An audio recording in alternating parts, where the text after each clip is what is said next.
of your moving company. Oh, They're you did? great. Oh, good. Yeah, you like them? Yeah, so far. I mean, I haven't they're met not anybody mine. in person, but yeah, they seem Yeah. to be, they've got their act together. Yeah, I just like the way they handle everything from the beginning. Same. Yeah. Very upfront about pricing and what to expect. And all I'm that curious stuff. if you'll get, what was his name? Tyler was the name of the guy who was the team captain, Yeah. whatever they call that. I mean, I could request him specifically. I'm sure they're all good. Okay. I'm just curious. It's Tyler or it's nobody. Or it's over. Wow. Oh man. Yeah. No, but just hearing, about somebody else's kind of a nightmare moving scenario, I'm like, you know what? You're not alone. I think I'm going to go with Tom's company. Is your moving in not going well? No, mine is fine. Her friend Heather's. Yeah. No, Tom had a good experience. Another friend of mine it just is moving today, and it's just been a day. Mm-hmm. And I will be doing it soon, and I would like to have the best day possible. Yeah, you want to be able to get best do your show from a car on a lark, not be crying. Yeah. Oh, there'll be tears, Tom. There'll be tears. There always are. That's really just how moving goes. Yeah.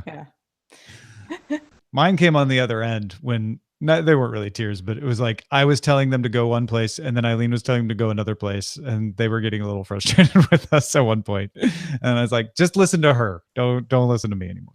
I mean, did you have two different addresses? No, as they're pulling stuff off the truck, I'd be like, "Oh, that goes in the white room at the front," and then they'd get inside, and Eileen's like, "Put that one in the pink room," and they're like, "But he said." Yeah. Defer to the wife. Yep. That's how you have a happy life. Shall we begin then? We shall. Right. I know you were born ready to begin, Patrick, so.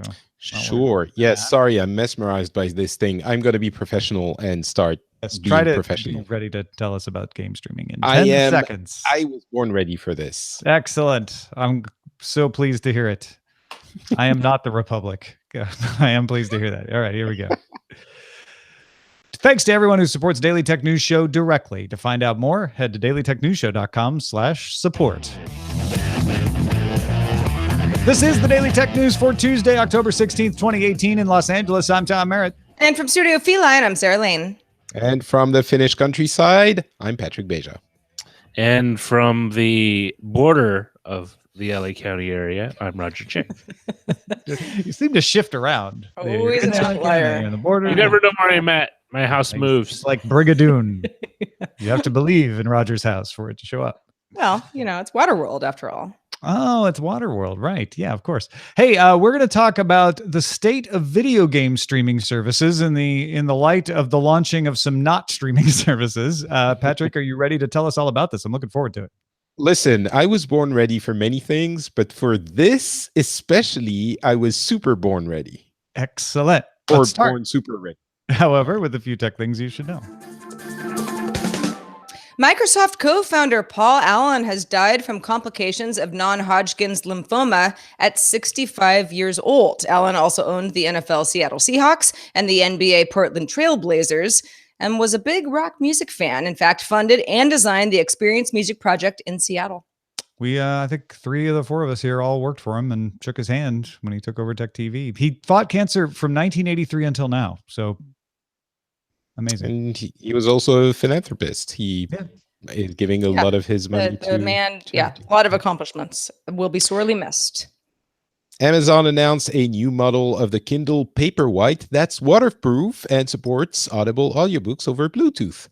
Brightness range up to 10% brighter. Brightness range up to 10% brighter. The new design is 8.18 millimeter thick and weighs 182 grams. The 8 gigabytes version is $130, and the 32 gigabytes version is 160 American dollars. And 32 gigabytes and free LTE is $250. Now, yesterday we reported the Axios story that Apple had acquired Asai. However, we missed the TechCrunch article, which was posted in our subreddit and mentioned in chat by Strike It Rich, that clarified Apple hired Asai's 3 founders to work on Apple Music. In addition, and probably what confused the story a little, is Asai shut down its service on October 14th. Now, while the particulars of the acquisition were in error, the idea of Apple using AI to identify artists to sign still seems to be the logical conclusion of the transaction. However, we regret the error. Now, this just in. Netflix announced its earnings for Q3 with subscriber growth of 6.96 million, beating its own estimates of 5 million. 1.09 million came from the US. That also beat expectations. And Netflix predicted an even bigger Q4 when they expect to add 9.4 million subscribers. Company's net income rose to $402.8 million, or 89 cents a share.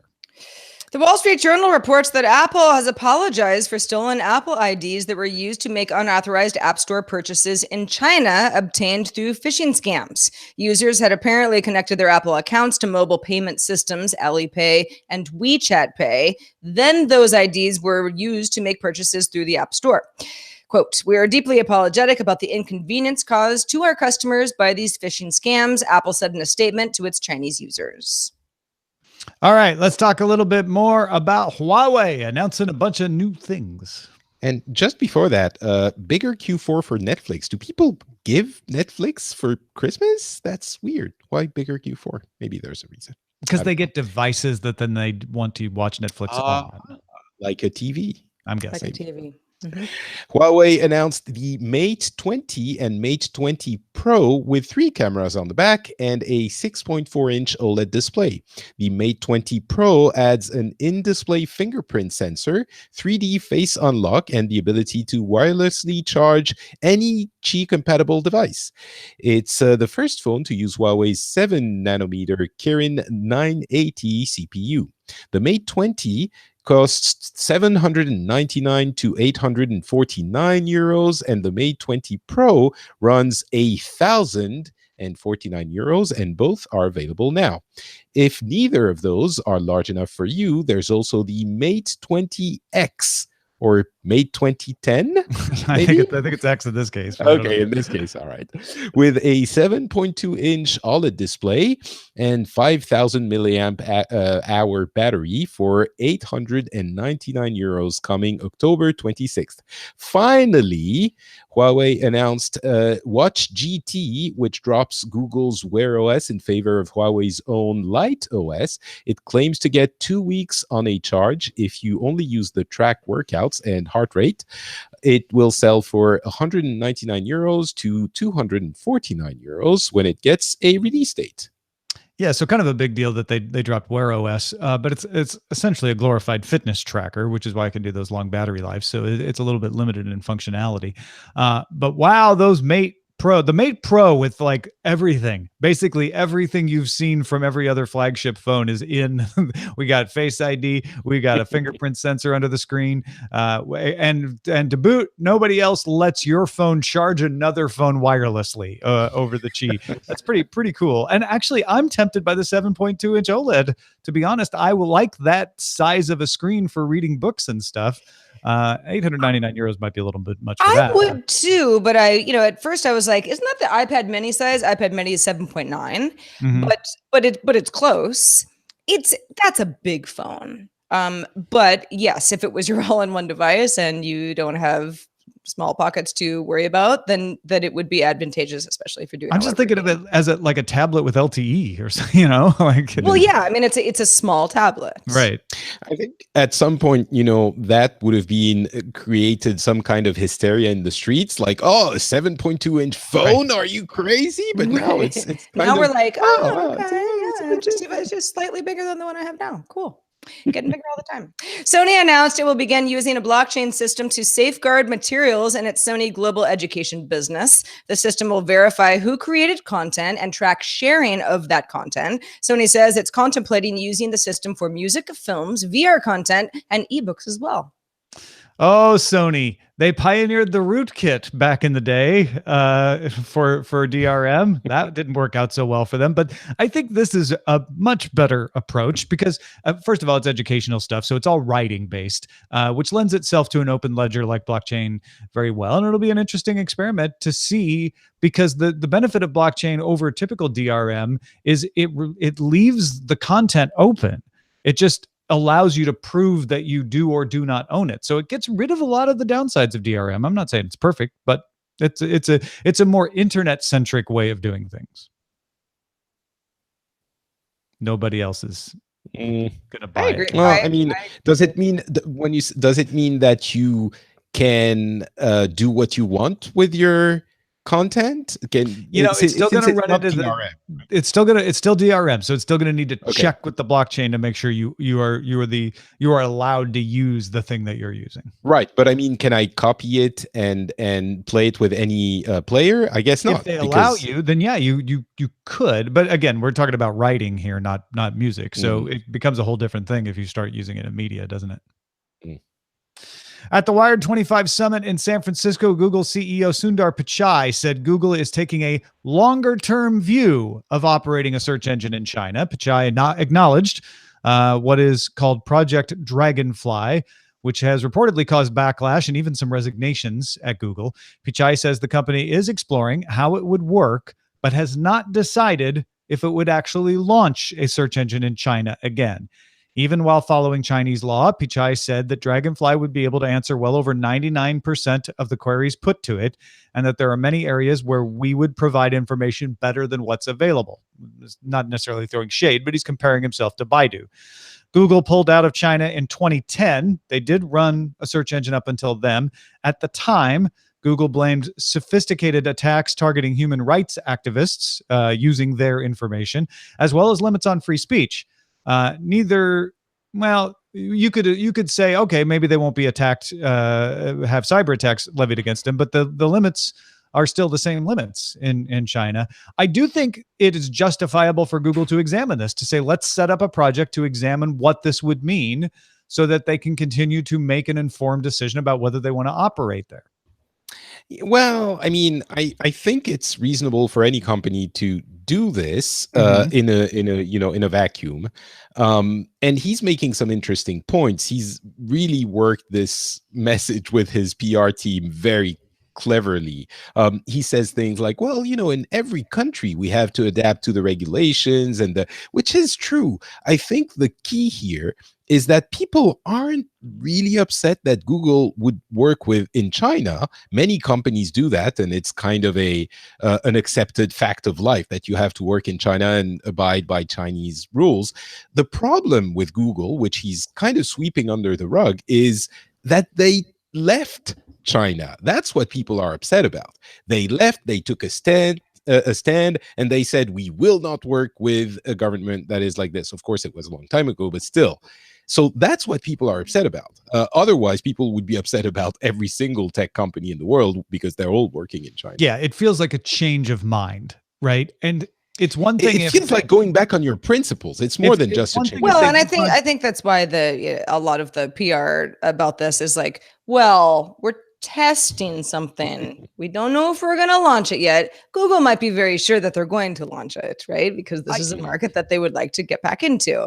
But if you sound very deliberate in your thinking and really weighing the options, then that's kind of how you have to approach this, no matter what Google's actually planning. Yeah, but I think the problem is they're saying we're just testing it. But hey, China makes up 20% of the world, and we're supposed to serve the entire world with information. And 99% of the searches would go through. And it really sounds like they're trying to justify going in at that point. I think that's another thing that gets people upset. And that's the very carefully crafted PR message, because that was true in 2010 when they left. Yeah. So anyway. In July, the European Commission fined Google $5 billion for antitrust violations and ordered the company to stop illegally tying Chrome and search apps to Android. While Google is appealing the decision, it also is changing the way it licenses things for Android shipped into the European Economic Area. Vendors can choose to pay to license Google mobile apps and Play Store, Chrome, and Search all separately. Look at that. Previously, they were all bundled into Android for free. Apps can also be licensed for non-Google versions of Android. The new system begins October 29. So basically, they have to comply with the order even while they're appealing it, and this is their solution. Don't want them bundled? Then you have to pay for them.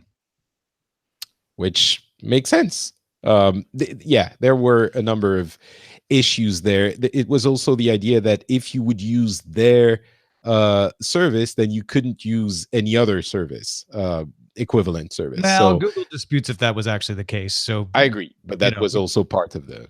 yeah, and Google says we haven't changed anything. You still don't have to do that. So, saying that apps can be licensed for non-Google versions of Android is new, though. They didn't license them for non-Google versions of Android before, so that's fair to point out, I think. Do you think this is angry compliance? Like, well, fine, if you're going to make us do this and we're going to charge you, or do you think it's reasonable for them to charge you? I mean, it seems like they would. It's kind of a either workaround of the intent of the ruling, in the same way that Microsoft, when they were forced to have a version of Windows that didn't include Windows Media Player, they said, well, great, here's another one, costs the same. You can buy it if you want. It doesn't have Windows Media Player. So maybe this is kind of similar. Honestly, I'm not sure about the ruling to begin with. So I can't say that this is the right way to address it. Yeah, and having it be bundled for free was considered part of the anti-competitive problem. It was too cheap. How could you refuse when it was free? So there's another argument in the ruling that they should charge for it as well. Yeah, I mean, if the goal is to get more competition in, this seems like it could make it happen. Now, what would be maybe other players like Samsung are going to get into this? ARM announced its roadmap for its Neoverse chip designs to power high-performance servers, edge computing platforms, storage systems, gateways, 5G base stations, and routers. Companies adapted ARM designs for such uses in the past, but Neoverse will be designed specifically for infrastructure uses and the workloads they entail. Among the partners on the project are Microsoft, Red Hat, Oracle, and Docker. The first products using Neoverse will ship next year, built on a 7-nanometer platform, with 5 nanometers expected by 2020. Intel's lunch is just sitting there on the table, and ARM is like, I've got a fork. I would like to eat your lunch, Intel. Let me double down on people using ARM and servers by really putting some R&D money behind it. That seems to be what's going on here. How likely do you think it is that they will succeed here? Because Intel has tried to eat ARM's lunch by going into mobile and low-powered chips, and they have not succeeded. Do you think ARM has the, research and development capacity to up the power of their chips to power servers? I mean, some people have started doing this already, but I think that's what gives me it's like, hey, if people are taking your existing chips and trying to use them for that, it means that there's an appetite there that you might want to fulfill. It's not just Intel; they're also competing with AMD there. And it's one of the key points about ARM for the longest time is that they weren't a fabber, or they didn't sell you the chips. They sold licenses of designs, and Apple, Qualcomm, and other companies could take and then develop their own system on a chip based on those designs. And what ARM is doing right now is taking that. It's like, well, everyone's been doing that. Let's do it in-house for ourselves. And what's interesting is that they are looking forward. So Intel still kind of has the server market, but they also are heavily in the desktop market. And ARM is like, well, desktop is there, but it's probably not the future. Future will be cloud computing, where people will access various processing services online via a tablet, smartphone, or some smaller embedded device. So why don't we reach out? Because that's where the growth is, right? The PC growth market is kind of mature. The PC market's mature, so you're not going to get as much growth as you would developing servers that can be both not just powerful but flexible, right? Being able to pick the amount of cores that you need in the in your Blade servers is tremendous, instead of just buying whatever chips that you already have for sale and then trying to shoehorn them into the situation that you have. Hey, folks, if you want to get all the tech headlines each day in about 5 minutes, be sure to subscribe to dailytechheadlines.com. So Discord's curated PC game store and enhanced Nitro game subscription service, now available to all 150 million users in beta form. Remember, it debuted in Canada back in August. Now everybody can get it. Universal Library tab lets users manage all their games within Discord. That also is releasing globally today. And Discord says first on Discord titles are temporarily exclusive, usually for 90 days. Then the developers can sell anywhere they want, like Steam. Discord's new $10 per month Nitro subscription offers all-you-can-play access to 60 games. This is a big deal. Discord competing with Steam, Steam being sort of the dominant store. But stores, Patrick, may feel sort of retro and old-fashioned soon if the promise of streaming games catches on, where you don't have to download it and play it locally. Where are we with that? Is that still pie in the sky? I think it's not pie in the sky anymore. It has been for a long time, but now it feels like the unavoidable future. And it's pie in really low-flying mode. Exactly. Very low-flying pies. Low-hanging pies. So as a quick reminder, this technology of streaming video games to you and you sending the input from a controller, for example, into the cloud and getting the results via streaming video, so a remote server. The idea isn't new. OnLive launched its service in June 2010, and back then people were very, very skeptical.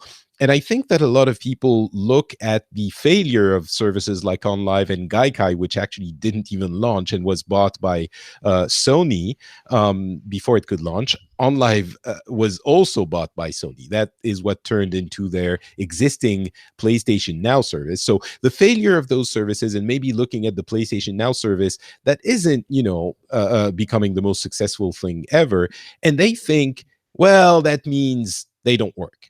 And a lot of people look at the technical requirements of these services and think that's the reason they don't work. I have an issue with that line of thinking. I think the technical challenges are real, and they are, it's two-pronged. Basically, there's the bandwidth issue, which currently seems like it's mostly solved. You can stream 4K TV content. And that is not a problem for many people, not for everyone, of course. There's a buffer capability if you're streaming video, as opposed to video games, which have to be very responsive. But I think for a lot of people, it's solved. The latency and getting better is all the time, I would add. And it's getting better. Bandwidth is improving, not getting worse. Right. Latency is more of a sensitive issue, but as some of the tests attest, it can also be brought down enough that it's becoming usable for more and more people. 5G has a very strong low latency component. So technically, I think that is coming under a feasible umbrella. The real challenge for the previous services, I think, which people don't realize, was more of a commercial one. The value proposition wasn't good, and arguably still isn't good with PlayStation Now because it's older games. OnLive couldn't sign big games and big publishers and big developers because they had no interest in coming to OnLive when their games were available in other places for, maybe they didn't want to piss off, or the point is OnLive didn't have good games available or recent games. So that is where, if the technical aspects of it are working for many people and more people, it's the business opportunities that are going to be driving all of this. Because if you can access basically, we were talking about Discord and Steam, and essentially Microsoft's Xbox and Sony's PlayStation are the same thing. They're a platform, they have customers, and they offer you those customers in exchange for 30% of your money if you're a developer, so that you put your game on their store, right? They're essentially storefronts. Yeah. If people don't need that store to go to that storefront to access your content, then you have a direct relationship with your customers, and you don't have to give up 30% of your revenue.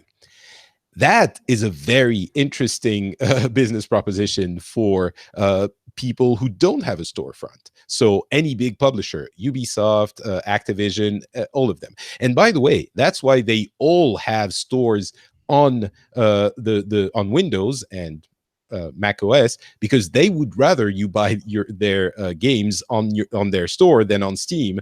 So again, they don't have to pay 30% to Valve.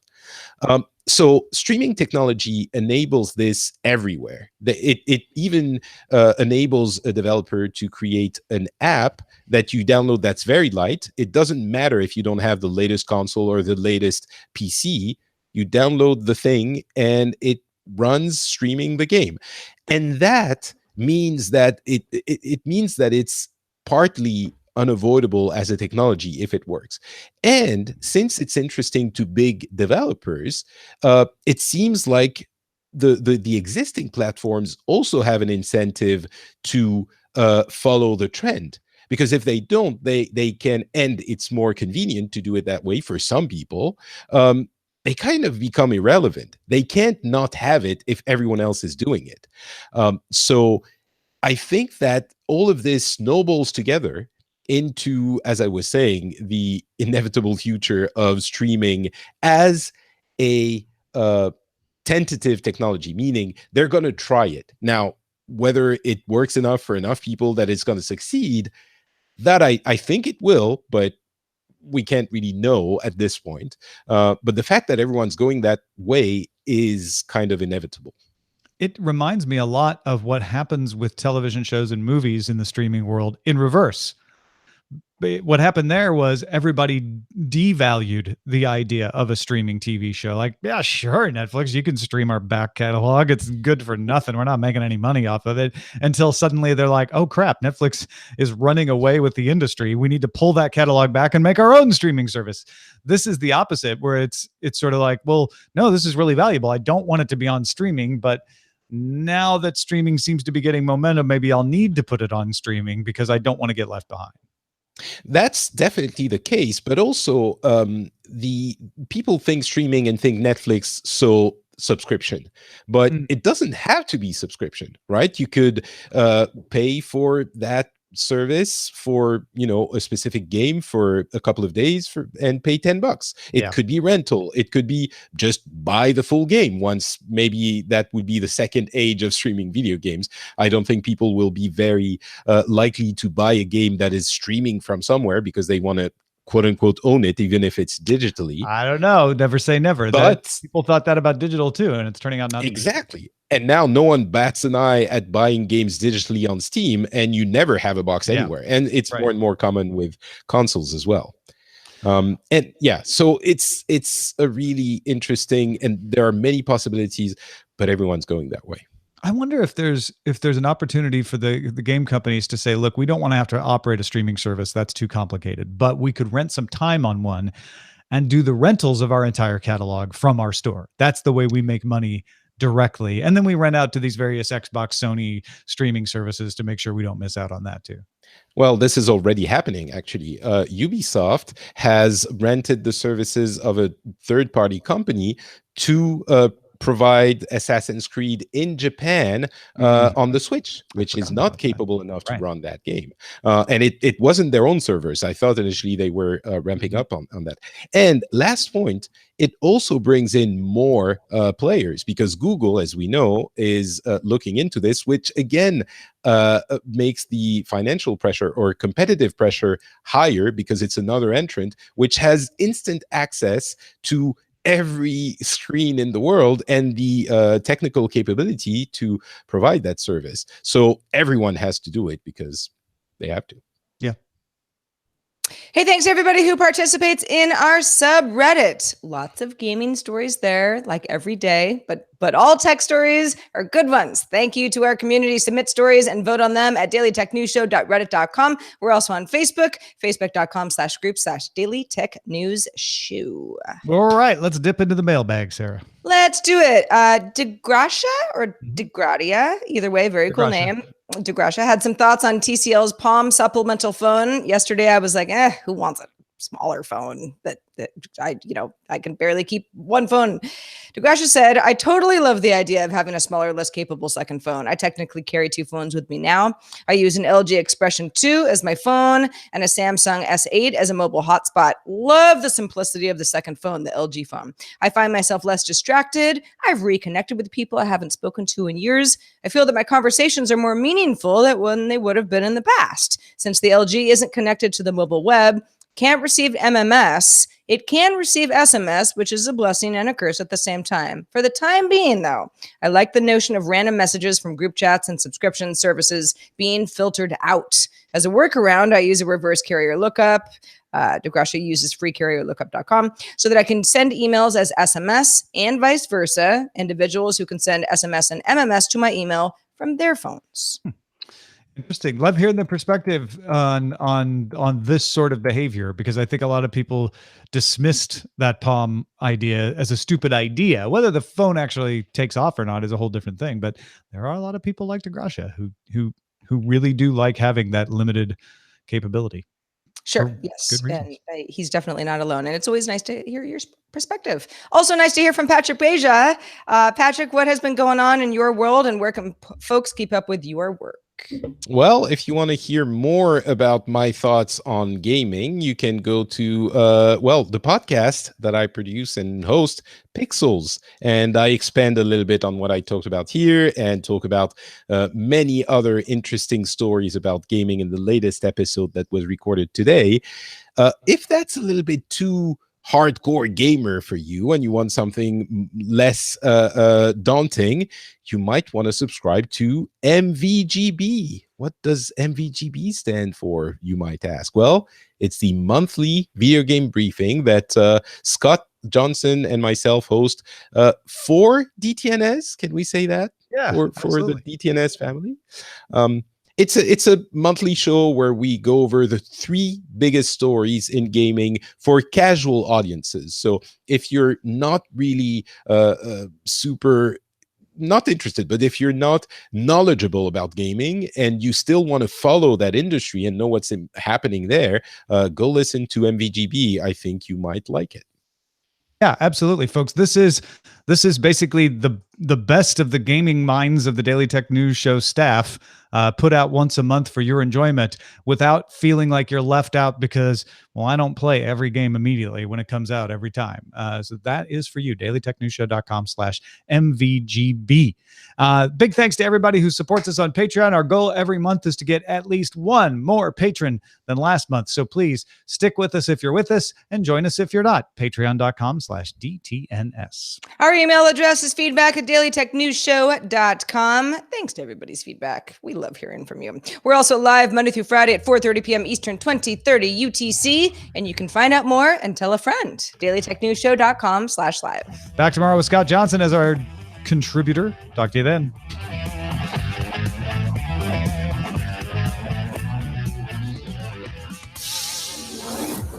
This show is part of the Frog Pants Network. Get more at frogpants.com. Diamond Club hopes you have enjoyed this program.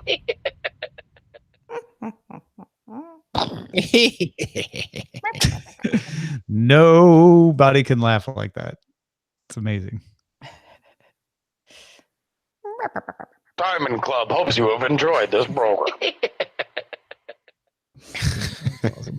It's one of my favorite Monday through Friday things. I look forward to it. The little laugh that cheers you up. Yeah, it's a Muppet laugh. Yeah. Who doesn't like a good Muppet laugh? I don't know. People who are afraid of Muppets or puppets. Are people afraid of Muppets? I'm sure there has to be. Thing? I didn't realize Muppophobia. people were afraid of open spaces. Mupcadecaphobia. What is that? People who are afraid of open spaces. Agoraphobia? Oh yeah, agoraphobia. Yeah. Agoraphobia? Isn't that just being afraid of leaving the house? Agoraphobia is the fear of agriculture. Agoraphobia is the fear of the open marketplace, the agora. But yeah, it's used generally to mean fear of leaving the house. Right. I don't remember what it is offhand, but I do remember on one of the Real World seasons from way back in the day, it was Real World San Diego. There was a housemate who was afraid of large boats. And that is not a thing that was unique to her. That's a real thing. Like you mean large just like- boats upset Like people. cruise ships and stuff? Yeah. Yeah. Like being afraid of an airplane. You're afraid of a cruise ship. Yeah. But like she wasn't afraid of being on it. She didn't want to see it. Interesting. Because I know a lot of people are afraid of flying. I mean, I'm not wild about it either. My dad was really afraid of flying, but it wasn't like if he saw an airplane in the sky, it scared him. This was like just looking at it was scary. Wow. I know. Wow, she would have hated when I was in Sydney. We were walking along the pier and a cruise ship just like pulled right up. She would have ran screaming. It's sort of like because it seems too big to work. Float. Yeah. There must be something about it that's just upsetting. It is kind of I'm imposing. going to look it up because it is a real thing. I don't have a fear of hospitals, but I don't like them. I mean, What? I don't like them either. Who brought up hospitals? oh no, I was just thinking of things that you Things that you're afraid of. Okay. like. If I I had love to. going to the hospital. Well, no, I just like. No. This is what I mean. Like, even if it's not for me, like it's just I don't like being around hospitals. I'm not I sure don't think many anyone people does. like being in hospitals. Well, some people are neutral. It's like whatever. It's just another place. Mm. I But for guess. me, it's the same think fear I you're- have with water parks. To me, it's just a giant, festering. I don't think those two are comparable. Everyone mostly hates hospitals. People love water parks. Oh, So I hate water parks. parks is a great example. I hate water parks. you hate water parks because you think that they seem unclean. Yeah, it looks like a giant No, toilet bowl. the problem I have with water parks, I don't care about that. It's like it's chlorinated. I have the problem that people seem to die on these rides. Yeah, because of That's the problem I have. It seems just unsafe. And then they go to hospitals. So it's the a worst. triple Right, that's threat. right. Ah, yeah. I mean, if they're dead, they probably don't go to hospitals. And then they'll have to go out on a boat. That's just not good. What about Discord striking a chord with gamers? Too long. We didn't really Discord- talk about Discord at all. So I don't I was know. all ready to talk about Discord, but Yeah, we talked about Um, streaming services, not really talked about Discord. Oh no, this is an interesting one. Thalassophobia, not a fear of large boats, but a intense fear of the ocean. We need a title though. Thalassophobia. No, I'm just kidding. Arm taking Intel to lunch. Okay. Is that the best one? Well, all the other gaming ones have Discord in the title. I don't know if I can find one that isn't. Yeah. all right. I'm going to abscond. Abscond with the What are you going scone. to abscond with? I don't think you have to abscond with anything. Is that not a requirement to abscond? I don't think so. No. Literally. With, use with, that with way, your but I guess free you're right. will. Yeah. We've heard secretly, I'm pretty typically sure to avoid You're gonna avoid abscond detection. with our Now I'm- hearts. Now Except that I'm- you're not absconding when you tell us you're leaving. That's true. So, in general usage, abscond refers to any act of running away and hiding, usually from the law and often with funds. Damn it, I didn't realize. I what are you guess, absconding with? Again, I ask. but in legal circles, the word is used specifically when someone who has already become the focus of a legal proceeding hides or takes off in order to evade the legal process. All right. Well, I am fully innocent of the charges I'm accused of, and I do not have any further comment. That's fair. But Patrick will miss you. Peace I be will with you. miss you as well. Pastries. And We I will miss you. Roger. you guys enjoy your Tuesday. Thanks, Patrick. Have a good night. Bye. Bye. Roger, you'll need to change the description of Yes. this show. on YouTube. I'm changing it on the blog post, but here's a good one. Phobophobia, the fear of phobias. Mm-hmm. Which doesn't make a lot of sense to me, but I'm sure it does to somebody who, has medical. Someone who has that would hate this conversation, right? Sorry. Yeah. Because we're you're right. sitting here talking about phobias. But I mean, we can do. Everybody's got a phobia. I mean, I have arachnophobia. Definitely. Fear of racks. Like can't go to a department store. Yeah. Yeah. You can never find her at the Too many racks. Can't Get off deal. those racks. But I mean, I'm not gonna You love off the rack if you have arachnophobia. Nor is from off the rack. But yeah, no, I don't think it's a phobia. I just have sort of like that, general fear of spiders that I think a lot of people have. I think that's technically arachnophobia. A phobia doesn't have to be debilitating. It's just like, oh, I'm always scared of. It's something that scares you. Ironically, I I generally have mortophobia, the fear of death. You do? Yeah, don't want to die. Well, I don't either. But I don't think I'm afraid of it because it's like it's not up to me. inevitable. Yeah, I guess that's true. I don't really. Like I there's don't nothing think we about can it all. do to just avoid it. I'm afraid of being the last person to die. Well, I am. Yeah, who's gonna feed me? I don't know. I mean, like they'll figure out the cure for death the day after I die. Like, oh, Well, if you're the last one, everybody else can live forever now. Interesting. Got it. You don't want to be the last one to go. Mm-hmm. I thought you meant like you didn't want to be the last one alive. He doesn't want to go before we figure out how to live forever. No, that's what's going to happen. They're going to be like, oh, tomorrow we're finalizing it. We don't have it quite done yet, and then I die. So wait a minute. If I speed up your death, will that mean that the cure will come sooner? I don't think it's cause and effect like that. Yeah, that's comic book logic. Jurassicophobia is the fear of growing old. Oh, fear of getting old. Okay. So I think I probably have that more than death. I don't have that. I've always felt old. Well, me too. But I'm live in fear every day as I grow older. I don't mind growing old. I just don't want to be debilitated. Like I will know if my body will slow down, but I don't want to be like needing a wheelchair or an oxygen tank or stuff to get around. I don't want to wait for my life to be over. I want to know right now what it will be. What's it? That's a song. Game to I see what dust. you're doing. If I if you knew the specific day you would die, like place, would you try to avoid it, or would you try to cram as much of life into it? Both. But if you already know the day and place, Hobson's choice. it's unavoidable, right? You'll end up there. I know, but some people try to cheat it, right? They'll try to like, well, I'm going to be somewhere else.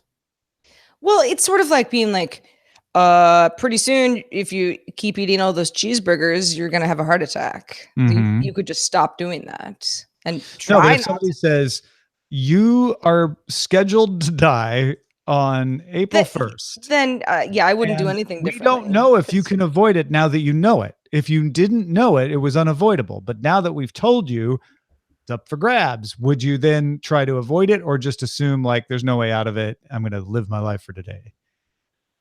Like, would you just take your life savings know. and like, man, I'm going to do the one thing I've been afraid of doing because, Yeah, I don't know. I think if they tell you the date and time, but not the cause, it's kind of hard to avoid, right? yeah. If they tell you, oh, you're going to die on a boat, then suddenly you get You the just fear don't of get on boats. boats anymore. Yeah, you're in the middle. Yeah. Right. But that fate shark bite will get you. Well, I know how to forces avoid you that. onto a boat, and then you're like, oh, I could never avoid my fate. What if you died in like on the stage of a musical like Showboat or something? So died from a heart attack from too much exertion. Oh, You would have right. died on a boat, but not the boat you were thinking.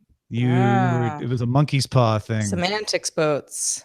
Ah, Oh Oh, man, why did Symantec sponsor that boat?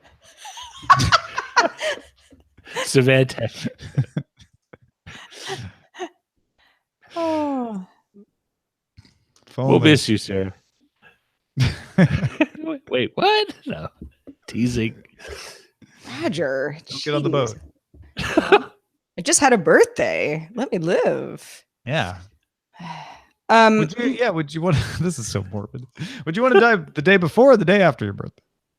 I don't care. Really depends on how you look at it, because it could be it wouldn't matter where you died.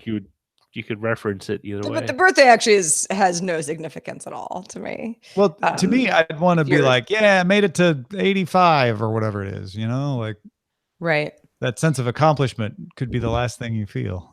It's funny. One of my grandmothers lived to 99. In fact, she was just shy of her 100th birthday when she passed away.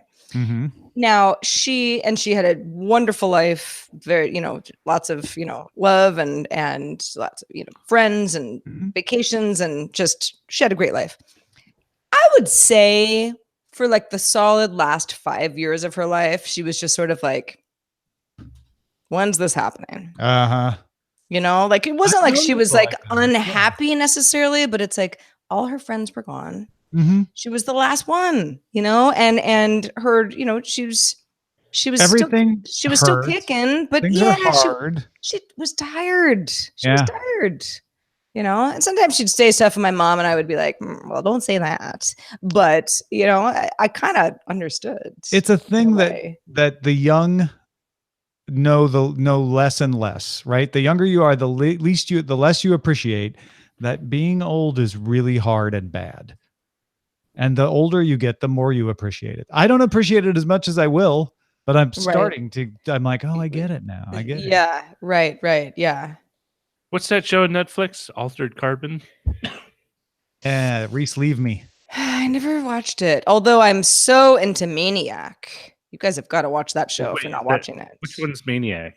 One with Jonah Hill and Emma Stone. It's a little, I don't know if sci-fi is not the right way to describe it, but Fantasy?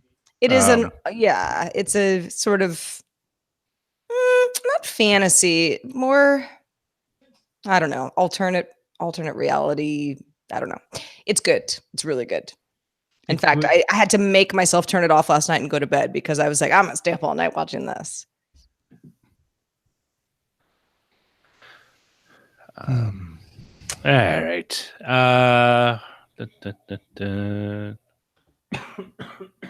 Man, cannot get rid of this cough. I got my thing too. I mean, we haven't been around each other, so who knows if it's related or not, but it's like, it's almost like instead of a sore throat, it's like it hurts to swallow. Oh, that's a sore throat. Well, yeah, but like a sore throat, it like is sore in a certain way. This almost feels like it's like there's something stuck in my throat. So it's not so much painful, but very uncomfortable. Does your neck, like your lymph nodes, feel swollen or like not tender? really. If you touch it, does it hurt? Or no. I have a tickly throat. My throat just feels very like, that's why I keep coughing. And on that note, yes, that's the best we have. So the video people, you can excuse yourselves now. Thanks for watching. Audio people, I'm sorry. You have to stick around. There's more to come.